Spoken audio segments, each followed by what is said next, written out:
That's fine. Yeah, see, here we are. We're live. Hello, everybody. Welcome to another live show of the Proceed with Passion Q&A series. Terry Schilling here, and my guest today is Tami McQueen, the co-founder of 31 South, a branding and marketing agency in Atlanta, with a very interesting story to tell. We're going to dive into a lot of topics, but Tami, hello, and thank you so much for joining the show today. Hey, Terry, thank you so much for having me. It was so fun to connect on Twitter, and this just, happened over the course of a few days. So really excited to be here, have a good chat and see what we can come up with. Yeah, absolutely. I love how it happened organically. I put out a post on Twitter about who wants to be a guest on the Whose Tagline Is It Anyway show. Pretty popular show that's gaining some traction here. Awesome. I love the name, and I think it was just fantastic. And I love Twitter for that too. It's all these like serendipitous conversations that just pop up, and I love it. Yeah, absolutely. And so Tami said, yeah, I'd love to be on it. And then I said, do you want to be on the Proceed with Passion too, to hear a little bit more about her journey?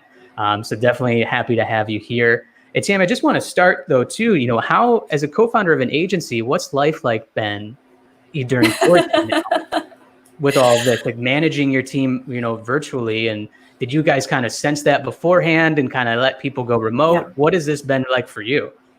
Yeah, so around about Q4 of last year, we really were pushing toward distributed teams and remote opportunities. So that is something that we explored early on. And we did just happen to be perfect timing for us. So around about December, we all went remote.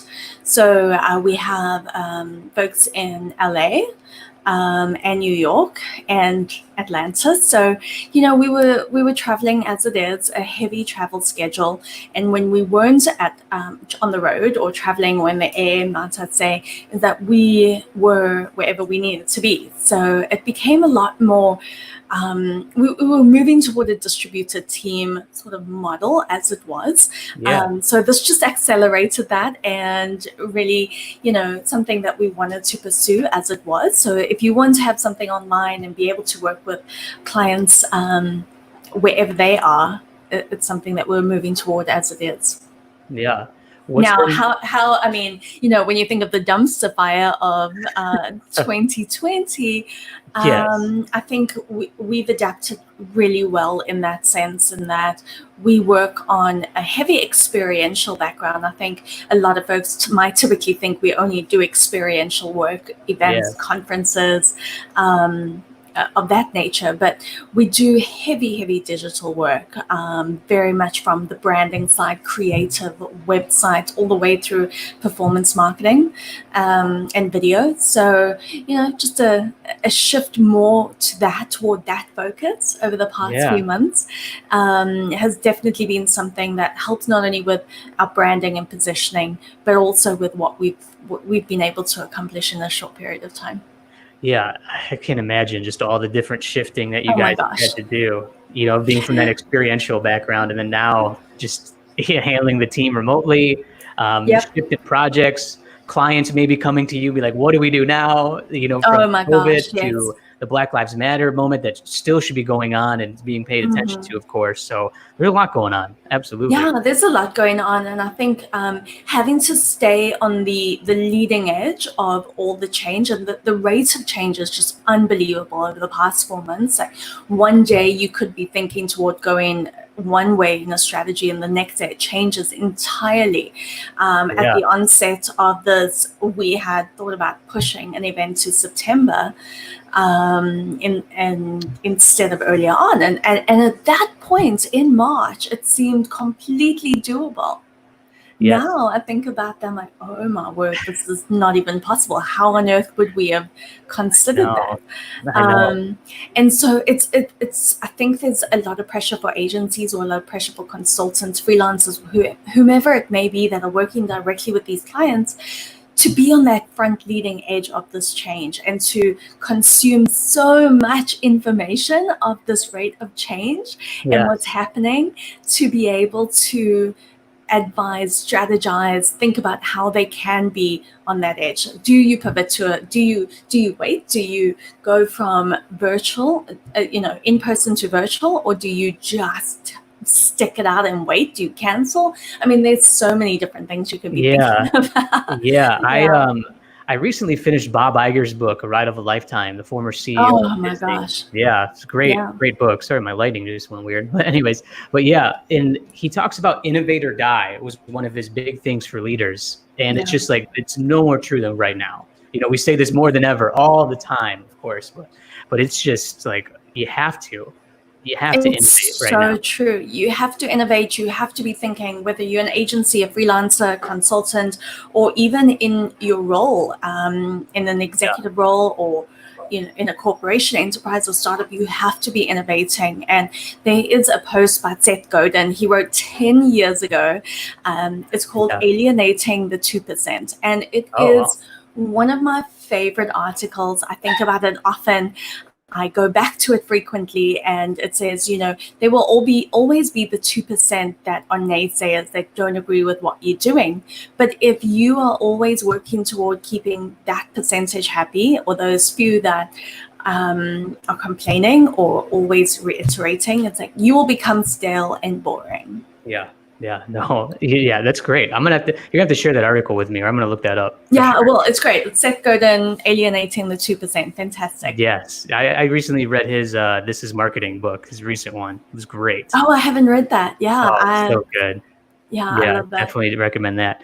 Well, Tami, I want to go into your work experience. I've been doing this on these Proceed with Passion Q&As, but going through the LinkedIn, your work history here. So kind of want to hear your story and some of the lessons learned along the way. But let's start, because as you people listening, you hear a little bit of accent from Tami.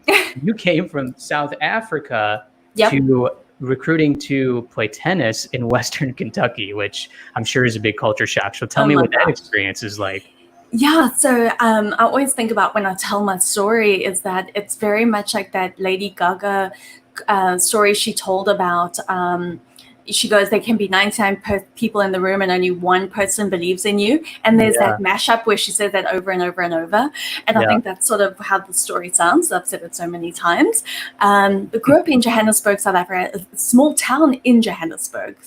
Really, really small town. No one goes there, no one leaves. And I was playing competitive tennis growing up.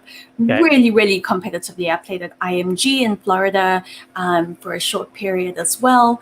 And there is a point at which you reach 5'2" and you will not be going pro. There you go. And so I was recruited to play Division I in college, and that's what brought me to the US. I was recruited by a few different colleges, and the Murray State happened to be one of them. And of course, with the exchange rates and all of that involved as well, I had to have a full scholarship. So went into conversations with the coaching staff at Murray State. Listen, this is 2002. So no Instagram, no social media to check, fact check these beautiful brochures.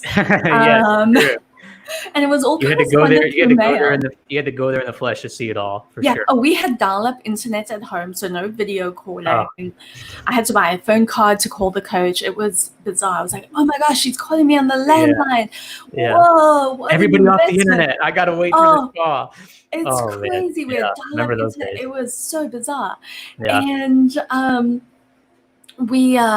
there was a South African on the team at the time, and it was just one of the best fits for me at that moment. And so packed up my two suitcases and a tennis bag, and off I went to the US. I came to the US and landed in Western Kentucky, and I'll tell you, it was a culture shock of note.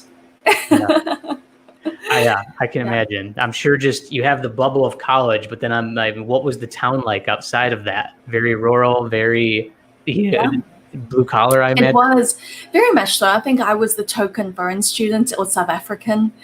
You stand out like a sore thumb, really.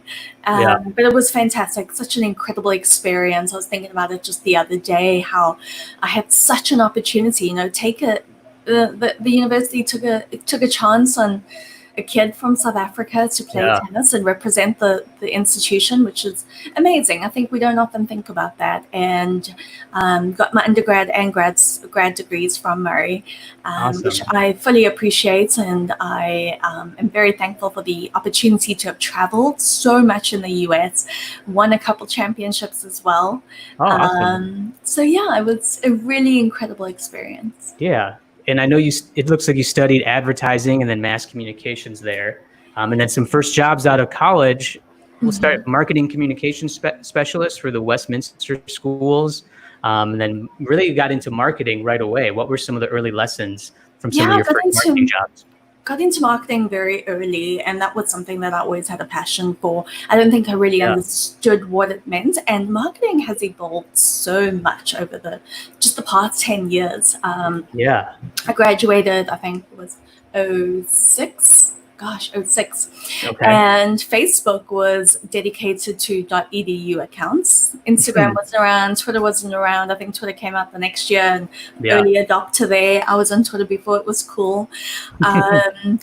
And LinkedIn even. And so I remember still that was the time where LinkedIn was very hush-hush. You did not want anyone to know you on LinkedIn because you were looking for a job. That meant you were looking at strictly just an online resume. That was it. And there was no content, no anything on there. Yeah. No, not at all. And so it was interesting. Early days, moving into Westminster was my first job in Atlanta, and had the opportunity to do a lot of the traditional marketing from magazines, newspapers, very, very traditional approach, but then started building out their social profiles and going very much a digital. So that was, dare I say the cliche, that digital transformation. Yeah.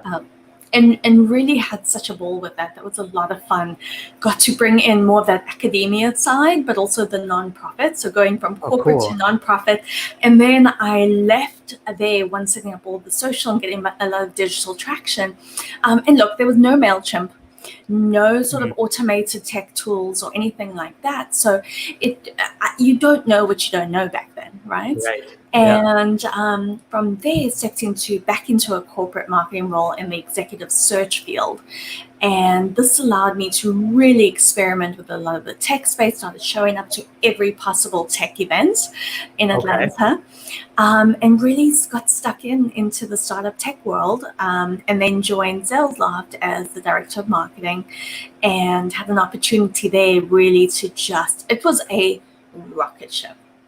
Joined in one of the first 20 employees. Now they're at, I think, almost 500, valued at almost $1 billion. And it was incredible. I mean, director of marketing. That's awesome. One of those a once in a lifetime opportunities. I thought, listen, if I'm going out with a bang. So there was a lot of bold marketing, and I really do owe it to SalesLoft for such a kickstarting a lot of my B2B SaaS career, and thankful for so many opportunities, and for them not, allowing me to be bold and think outside the box and really do some unique things in B2B before anyone was even trying that. Okay. Yeah. And so you were there for till 2017, for about 3 to 4 years at SalesLoft, correct? Yeah. And then did you find 31 South directly after that? Because I see some other things on LinkedIn here. You were a board member and advisor for Atlanta Tech Village, so some more advisory roles too. But what a great experience to be able to have those connections and be in those roles. Yeah, absolutely. So after SalesLoft, it was that entrepreneurial bug days.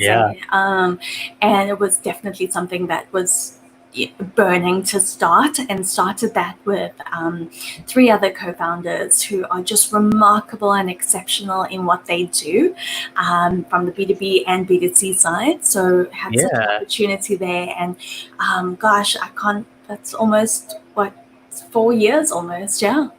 Wow, that's awesome. Yeah. So I want to know, though, what memory in your brain is in 4K high definition for when you wanted to start 31 South, or just like one of the moments where you're like, I'm loving this, was the best decision I made. Oh gosh. I I know it's a good question. I know it's a good question when there's the pause and there's the thinking involved. It is, and I try not to say, oh well, that's a good question, because I know it's an automatic, clue into I'm trying to buy myself some time here. No, go ahead. If there's a couple of them, It is. If there's a couple of them, go ahead and talk about them. I love hearing that moment, like the light bulb moment. And there's always that one that's so clear of just like, I can do this on my own. Or like, if we get that one client to validate why you're doing this, it's so empowering to hear those stories. I think that what people don't talk enough about is the struggle. Okay. I don't think people talk enough about the insane roller coaster of entrepreneurship. I think a lot of people come in, 3 years down the line of what they've done and be like, it's great. I had this light bulb moment of this is fantastic, this is awesome. But it is hard work. It is an entire grit. And what I can say is that it is, and I'll get back to the question, but it's waking up with that intention every single day and committing to it every single day. Yeah. Because there isn't a phone number to call for a sick day. There isn't a phone number for PTO. And I think it's really important for people to know that and to recognize that you wake up every single day and you commit to this every single day. And you have to show up every single day. Working for yourself or working on your own or your own gig or whatever it is, you may have more freedom. But it's not the freedom of time. It's the flexibility of time. Yeah. And so for me, great differential there. Yeah. Sure. And for me, that recognition of, this is great, or I can't say this enough, but it's clients that come back again. It's repeat clients. They're clients that want to continue working with you. Yes. That is the highest compliment you can receive as a freelancer, as an agency, as a contractor, consultant, whomever you are. That is the highest compliment, and referrals shortly behind that as well. So anytime a client wants to resign or work again, it is the highest compliment. It's that sort of stamp of approval that says, yes, we absolutely love what you're doing. It's like, okay, this is good. Yeah. I often like to tell like other freelancers and people, it's really not like the skill, like the tangible product that you deliver that gets clients to continue to work with you and referrals. Like, of course, if you get results, it's a big part of it, no doubt. Sure. But I just feel like you're selling more of the experience of working with you. Like, let them know that let them feel taken care of throughout all of this. And I think that's just a huge part of all of it. Whether you're an agency consultant role. So what are some tips you have there to kind of do the little things right to create this experience that's going to get people to continue to work with you? Relationships are 100% the most important thing you can do. And I think your integrity, your ethics, all of that falls into that relationship bucket. And it's not always about speed. It's how you treat people, right? So they don't buy goods and services and products. They buy an experience. They buy that magic. And that is what they're looking for. They buy that relationship. Not necessarily that what they buy, but you afford them that opportunity through your consulting and what you do, and in treating people well and the way that they should be. It's just doing things right. Yeah. It's that simple. Just be kind and do things the right way. Yeah. There's no magic formula to that.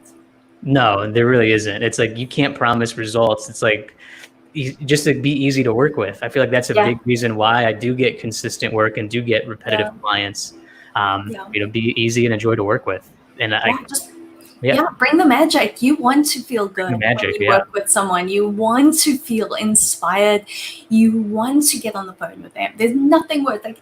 And for me, gauging in working with different clients or companies is like, if I am willing to work through the night for this client and not complain and just keep logging those hours or however you look at it, then I know that is such a great fit. And it is. It works that way over and over again. Yeah. Absolutely. And the client kind of lets you have that type of creative freedom. They're not micromanaging you or being too, over with all these demands.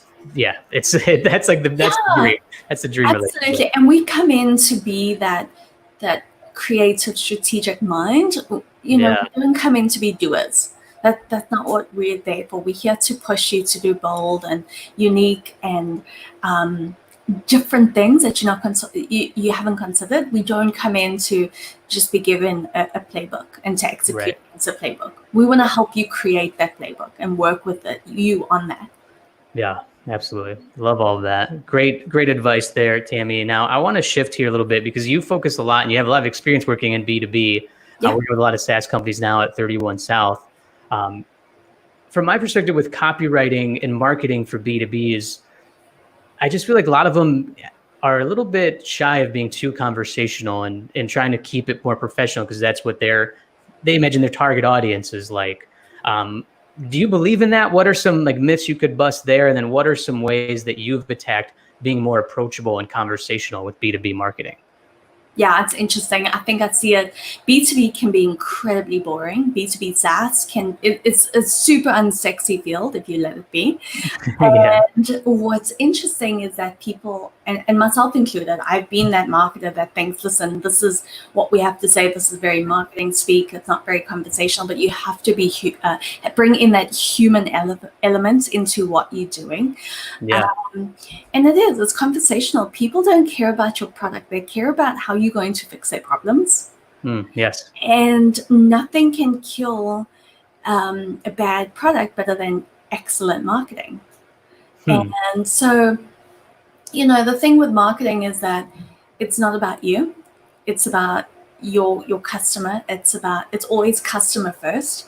Yes. And what's interesting is that a lot of people don't think that way, or they don't position their writing that way, or their emails are like so lengthy, and we've got to have these over-designed HTML templates that no one reads. They auto-archive, they immediately unsubscribe. It's not about that. It's like, let's connect. Let's do human to human. Marketing, yes, sure, is very much one to many, but it doesn't need to feel that way. Maybe the process, maybe that's how you automate it, but it does not need to feel that way. Right. And so I think if you can connect on a human level and be sold the way you want to be sold to is something that I would highly recommend you keep in mind. Yeah, absolutely. I mean, it's putting that customer's journey first and their needs. I love how you said they don't really care about your product. They care about how you help them, how you improve their life. And I think, like you said, a lot of SaaS companies or B2B just want to brag about themselves in the sense. I often say it's like, don't tell the customer how cool you are. Let them know how cool they can be. And I think you touched on that really well. Yeah, and don't be salesy. What's important is give them value, give them what they need to see value, education, knowledge that you can share with them. It's not about you. Let other people talk about you. And maybe shift your marketing into who can you champion to really be a huge believer in your product, in what you do, your services, whatever that is. You don't need to stand there. And I'll tell you, if you're on LinkedIn, and I can speak to this myself personally. If I go on LinkedIn and I post something promotional and I post a slide deck about my own services and about 31 South or whatever it may be, I will get maybe 3 likes.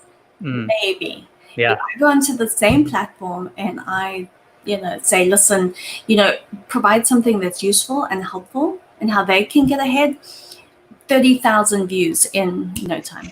Yeah. It's amazing, that shift. If you let somebody feel something, it's like that they're closer to who they want to be. Yeah. It's like be aspirational in what you do. Yes, I love that. Absolutely. Well, speaking of LinkedIn, I just feel like I'm going to try to segue this as smooth as possible here. Perfect. No problem. Just like jump over. Because I'm sure it's a great platform to meet other consultants and freelancers. I see a lot of agencies reaching out. They've reached out to me for like independent contract work. So I'm curious, any of the freelancers watching this who are thinking about how can I work with clients? Because it can be pretty lucrative with clients. They have money. They have the clients who pay them money. So it's a little different than trying to do it on your own. But what are some of the things that you look for when hiring an outside independent contractor to help on projects? This is a great, the accuracy in which they deliver, whether it is a test project or back and forth in sort of maybe a trial period, the accuracy of understanding what the project is. And I'll also say it is their willingness, their excitedness to be part of a project. No one wants to work with like, I can do it, but Yeah. Tim, I can do it, but no Yeah. one wants to work with that person. Yeah. They don't want to lose the contract. So they're like, yeah, I don't have experience, but I'll be able to do it. It's like, well, And you cannot go into consulting just for the cash. You yes. have to Great go advice. in there, and I hate, I use it often, but like you have to bring that magic, Yeah. because if you're not, it's very easy to see. There are people that I consistently go back to. Everyone's like, "Oh, I got someone." I got someone. Yep. And typically, I can call up someone and say, "Hey, I've got someone I can do for websites, someone I can do for this," and you build that over time, and it's that referral. But if you show up all the time, if you consistently deliver, if you are on time and you are ready to dive into what they do, and you believe in that, listen, just for that period, for that month, that 6 weeks, or whatever it is, you absolutely have to buy into what they're doing. If you cannot buy into what they're doing, it's going to come through in your work, and it's easy to pick up. Yeah. I think you can tell when somebody just has the money on their mind as an independent contractor. I'll even admit, like, there's some projects when I first did them, like some of my bigger ones, like I was just focused on like, yes, I'm going to get this, like, and then it just like seemed like I didn't put my full effort into, like you said, diving into and being a part of their team 100%, of all the goals of the project. Yeah, no, and that's true. It comes through. You can see it, and it's tough. I think it's definitely one of those things where you have to commit to it. You have to buy into it. If you don't have that excitement around the project, the people you're working with, it's definitely tough, and it will come through. Yeah. I'm curious if somebody was to cold pitch you to work with 31 South. Like if I was a copywriter and be like, hey, I noticed this, or like I would love the opportunity to work for you. What are some do's and don'ts for the cold email message? I imagine you've gotten some before to work with your agency. I've gotten some before, and I'll talk from a personal perspective. I'm not talking for all agencies here, but yeah. What works for you? Absolutely. I've often gotten a lot of cold emails that start off with, I noticed what's wrong with your website, or I've noticed that this is wrong. No founder, no agency wants to know what they've done wrong. Like, don't start off with a punch to my chest, please. Interesting. Okay. Start off with bruise. But I think what's interesting is coming forward and saying, hey, I think we could do this, and this. I see you're in these verticals. How have you thought about X, Y, and Z? Yeah. Have you thought about pushing it? I know you like doing bold and different things. I just discovered this new platform. I just discovered something that you can do that. Can I walk you through it? Yeah. Help me see the future. Help me see what's next, not what everyone else is doing or what I'm doing wrong. Like, let's build a little rapport first before you tell me what's really wrong. Yeah, that's a great point, because I know I see a lot of cold email pitches, and I even told people this, of just like, find something that you can help them with. I feel like even that little message shift is a little different than, say, find something that they did wrong. But I know there's a big message out there to be like, oh, if you notice like their email marketing could improve, it's like, go ahead and tell them that. But it's really, but you're right. You can't just come in hot and be like, hey, I noticed you missed this in your email. Like, I can help you fix this for X, Y, Z. But you're right. There's no rapport build there. No, that could be a personal preference, but I don't think that's just tailored to you, Tami. I think that's a lot of agencies or people being like, well, this guy just telling me everything I'm doing wrong, type of thing. No one wants to hear that. Just give them aspirational, help them believe in something more. Will go a lot further, I think. Yeah, awesome. Great advice. I think a lot of people will take away a lot from that. A couple more questions here, Tami. I always love asking, what are some of your go-to resources and tools that you use every day to run your business? If anything new that you could introduce, but what are some of the things that you use like every day that you can't be without? Yeah, every day. I think I use for email, I really like using Mixmax. Okay. It's great for scheduling, great for template sequences, all of that. I think it's just from early stage companies, from consultants, I think individuals can use it as well. So you don't necessarily find yourself into that large enterprise model. It works for smaller agencies or companies or even consultants. I think Okay. it's a great way to invest in that communication tool. Still a huge believer and fan of sales, like for large companies and SMBs. Yeah. What else can I not live without? I'm gonna Slack, of course. Those are, that's table stakes. But Is Slack much more easier than going through emails? Because I'm like making the shift to Slack more with some of the groups and like people that I work with. yeah, I can imagine as a consultant though, being in multiple different Slack channels can be Yeah, it can quite be. a heavy lift. I think I really like a tool. I've used it for many years. It's called A Text, just Okay. plain text, and it automates. So it does shortcuts and it just populates your emails or different responses. So it helps with a lot of faster productivity there. For content, I'm a huge fan of content with Zaster. They offer absolutely everything on the B2B SaaS world. It's super informational. If you want to be on the leading edge of all information, if you want to be part of their virtual events, they are free. What was that one called? Zaster, Zaster. Saastr, Zaster. Zaster, Super okay. incredible resource for B2B SaaS, virtual events that are free, just a remarkable community that you have to be part of. So that keeps me updated on the leading edge of what's happening in the software world. Yeah, awesome. Well, great. Yeah, those are like a handful of new tools that nobody's mentioned before. So that's great. Awesome. Yeah. Yes, love it. All right, Tami, final two-part question to end the Proceed with Passion Q&A that I do with every interview. My favorite part, are you more burrito or pizza? Oh, pizza. Pizza. Okay. Yeah.